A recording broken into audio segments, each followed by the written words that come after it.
Hello दोस्तों, welcome to Doval talk. जैसा कि आप सभी लोगों को पता है कि ग्रुप डी का टेंडर फिर से भरा जा रहा है, जिसका सीधा सा मतलब है कि ग्रुप डी का एग्ज़ाम डिले तो होगा, लेकिन एग्ज़ाम कितना डिले होगा ये बहुत ही बड़ा सवाल आ जाता है। दूसरा सवाल आता है कि ग्रुप डी एग्ज़ाम के बीच में इतनी सारी दिक्कतें आ रही है, तो इससे ग्रुप डी एग्ज़ाम में अटेंडेंस पे क्या प्रभाव पड़ेगा?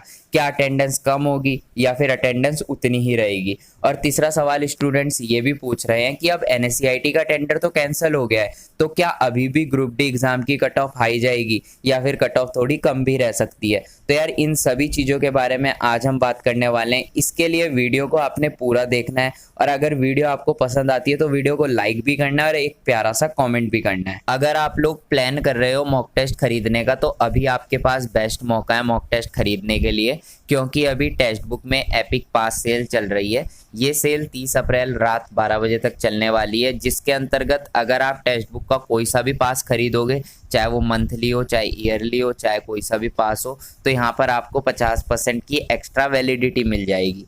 मैं आपको एग्जांपल के लिए बता देता हूँ कि अगर आप टेक्स्ट बुक का ईयरली 399 वाला पास खरीदोगे और पास खरीदते वक्त मेरा कूपन कोड DT10 लगा दोगे, तो यही 399 वाला पास आपको 360 रुपीज़ का पड़ेगा और इसमें आपको 50% की एक्स्ट्रा वैलिडिटी मिल जाएगी। और पास खरीदते वक्त अगर आप पेमेंट कर दोगे अमेजॉन पे से, तो आपको 10% का कैशबैक भी मिल जाएगा। अगर कहा जाए तो बेस्ट मौका है मॉक टेस्ट खरीदने का, और एग्ज़ाम अभी स्टार्ट होने भी वाला है, तो मॉक टेस्ट खरीद लो और ज़्यादा से ज़्यादा मॉक टेस्ट लगाओ। इस पास का लिंक मैंने डिस्क्रिप्शन में दे दिया है। सबसे पहले हम ग्रुप डी एग्ज़ाम की अटेंडेंस की बात कर लेते हैं। तो एक सीधी सी भाषा में आप मेरी बात सुन लो, एग्ज़ाम जितना ज़्यादा डिले होगा उतने ज़्यादा चांसेस है कि आपकी अटेंडेंस कम रहेगी। 2019 में जब ग्रुप डी का फॉर्म भरा गया था, तो सभी स्टूडेंट्स खुश थे कि इतनी भारी मात्रा में वैकेंसी आई है। सबने सपना देखा था कि इस बार हम तैयारी करेंगे और नौकरी को ले लेंगे। लेकिन जैसे जैसे एग्ज़ाम डिले हुआ, वैसे वैसे स्टूडेंट्स का पेशेंस लेवल टूटता गया और धीरे धीरे वो इस लड़ाई से दूर होते गए। या तो वो किसी और एग्ज़ाम की तैयारी में लग गए, या फिर उन्होंने प्राइवेट जॉब या फिर बिजनेस स्टार्ट कर दिया। और जब से ये खबर आई है कि एनएससीआईटी का टेंडर कैंसिल हुआ है और अब टेंडर फिर से फिलअप होगा, तब से मेरे पास बहुत सारे ऐसे कमेंट आ रहे हैं कि क्या हम तैयारी अब छोड़ दें। कुछ स्टूडेंट तो ये भी लिख रहे हैं कि हमने तैयारी छोड़ दी, हम प्राइवेट जॉब में लग चुके हैं। कुछ स्टूडेंट ये कह रहे हैं हम किसी और एग्ज़ाम की तैयारी कर रहे हैं, और कुछ मुझसे भी पूछ रहे हैं कि क्या तैयारी छोड़ूं या फिर तैयारी करो। तो यार ये चीज़ ना आपको खुद देखनी है कि आप कितने ज़्यादा सक्षम हो, आपके अंदर कितना पेशेंस लेवल है और आपके घर की स्थिति कैसी है। अगर आपके घर की स्थिति ठीक है और आपके अंदर पेशेंस लेवल भी अच्छा है, तो मैं तो यही कहूँगा कि आप तैयारी करो। क्योंकि अगर आज आप तैयारी छोड़ दोगे ना, तो इससे किसी का नुकसान नहीं होगा, इससे नुकसान तो सिर्फ आपका होगा। रेलवे ग्रुप डी में 1 करोड़ से ज़्यादा फॉर्म भरे गए हैं, ठीक है। अब अगर आप तैयारी छोड़ दोगे तो 1 करोड़ स्टूडेंट जिन्होंने फॉर्म भरा है सब थोड़ी तैयारी छोड़ देंगे, या आप तैयारी छोड़ दोगे तो आपके पड़ोस का कोई बंदा थोड़ी तैयारी छोड़ देगा। इतने टीचर्स यूट्यूब पे पढ़ा रहे हैं, इतने पेड कोर्सेज बिके हैं, इसके पीछे इतनी बुक्स बिकी हैं, तो जिन्होंने बुक्स खरीदी है, जिन्होंने पेड कोर्सेज खरीदे हैं, सब थोड़ी तैयारी छोड़ देंगे। तो यार सीधा सा इफेक्ट आपके ऊपर पड़ना है। अगर आप तैयारी छोड़ोगे तो डिसीजन भी आपका ही है। मैं तो यही कहूँगा कि अगर घर की स्थिति ठीक है और पेशेंस लेवल भी अच्छा है तो तैयारी कर लो, और अगर आपको ऐसा लगता है कि घर की स्थिति ज़्यादा खराब है तो कोई एक प्राइवेट जॉब पकड़ लो। मैं ये कहूँगा कि ग्रुप डी एग्ज़ाम पे फुल्ली डिपेंडेंट मत रहो, क्योंकि एग्ज़ाम 3 साल से डिले पे डिले हो रहा है। तो आप प्राइवेट जॉब करते रहो, इतना सिलेबस तो आपका कंप्लीट हो ही गया होगा कि अब आप सिर्फ रिवीजन करो तो आपका काम चल जाए। तो प्राइवेट जॉब कर लो अगर घर की स्थिति आपकी ज़्यादा ख़राब है, और साथ में इसकी तैयारी करते रहो। तो ऐसे ना बहुत सारे स्टूडेंट हैं जो तैयारी छोड़ रहे हैं या छोड़ने की बात कर रहे हैं, जिसका सीधा सा मतलब है अटेंडेंस तो कम होगी। एनटीपीसी का एग्ज़ाम ग्रुप डी के एग्ज़ाम से काफ़ी पहले हुआ है, लेकिन वहाँ पे भी अटेंडेंस जो है ना 40 से 50% थी। 50 क्रॉस तो किसी किसी जोन में शायद की हो, वैसे तो की नहीं थी। तो यहाँ पे तो चांसेस है कि आपकी अटेंडेंस 40-50 ही रहेगी।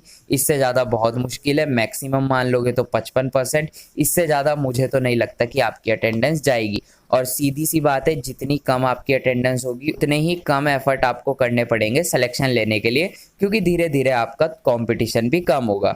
अब सवाल आता है कि एनएससीआईटी का टेंडर हट चुका है और टेंडर किसी और एजेंसी को मिलेगा, तो क्या अब कट ऑफ हाई जाएगी या फिर कट ऑफ कम रह सकती है? जैसे कि मैंने आपको अपनी पिछली वीडियोस में बताया था कि अगर आप इस बार 65+ रॉ मार्क्स लेकर आ जाते हो तो बहुत चांसेस है कि आपका सिलेक्शन हो जाएगा। और मैं अभी भी यही कहूँगा कि 65 से कम नंबर कोई मत लाना, चाहे आपकी कोई सी भी कैटेगरी हो। कोशिश करना 65 से ज़्यादा आए, चाहे 65 आए, चाहे 67 आए, चाहे 70 आए, चाहे 75 आए, लेकिन वो 65 से ज़्यादा रॉ मार्क्स होने चाहिए। अगर आपका टेंडर TCS को मिलता है तब तो बहुत ईजिली आपका 65-70 रॉ मार्क्स लाकर सिलेक्शन हो जाएगा। और अगर किसी और एजेंसी को टेंडर मिलता है तो वहाँ पे अगर आपकी कट ऑफ थोड़ी हाई भी चली गई तो मैक्स टू मैक्स कितनी जाएगी, 70 या 75। इससे ज़्यादा कट ऑफ हाई जाने के चांसेस नहीं बनते हैं, क्योंकि बहुत सारी ऐसी चीज़ें हैं जो बता रही है कि कट ऑफ हाई जा ही नहीं सकती। हाई तो रहेगी लेकिन ज़्यादा हाई नहीं जा सकती। जैसे कि बहुत सारे क्वालिटी ऑफ स्टूडेंट 2019 से लेके अभी तक सेलेक्ट हो चुके हैं, बीच बीच में बहुत सारे स्टूडेंट डिमोटिवेट होकर तैयारी भी छोड़ रहे हैं। तो यार ये चीज़ें कहीं ना कहीं तो इफेक्ट डालेगी ना।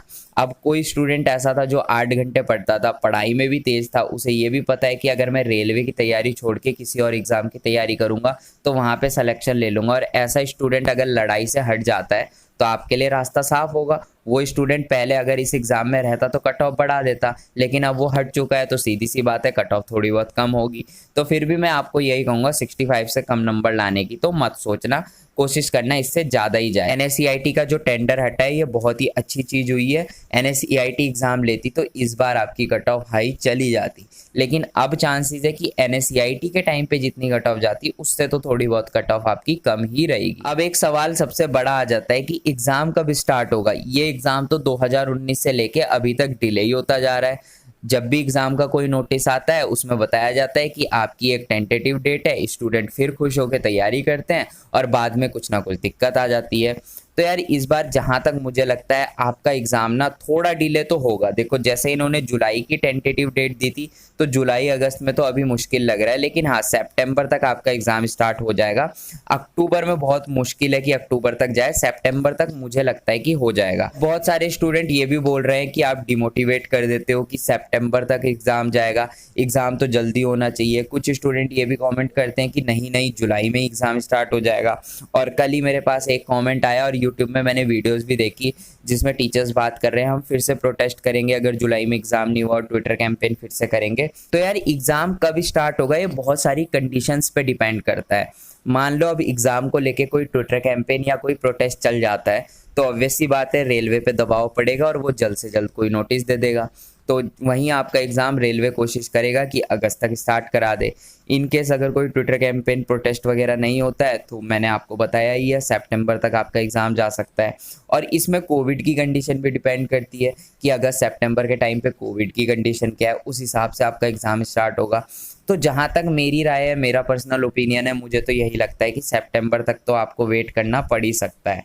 तो आप कोशिश करना कि अपनी तैयारी जुलाई तक पूरी रखो। अगर आप जुलाई तक पूरी तैयारी रख लोगे तो चाहे जुलाई में एग्ज़ाम हो, चाहे अगस्त में, चाहे सितंबर में, आप एग्ज़ाम को आराम से पास कर लोगे। और मैं फिर से कहूँगा कि अगर घर की कंडीशन ज़्यादा ख़राब है तो कोई जॉब आप पकड़ सकते हो, और घर की कंडीशन अगर ठीक है तो पूरी जान इस एग्ज़ाम में लगा लो, क्योंकि जितने चांसेस यहाँ पे सिलेक्शन लेने के हैं उतने शायद ही किसी और एग्ज़ाम में हो। बाकी मुझे लगता है मैंने सारे पॉइंट्स क्लियर कर दिए। मिलते हैं अपनी नेक्स्ट वीडियो में, तब तक के लिए बाय।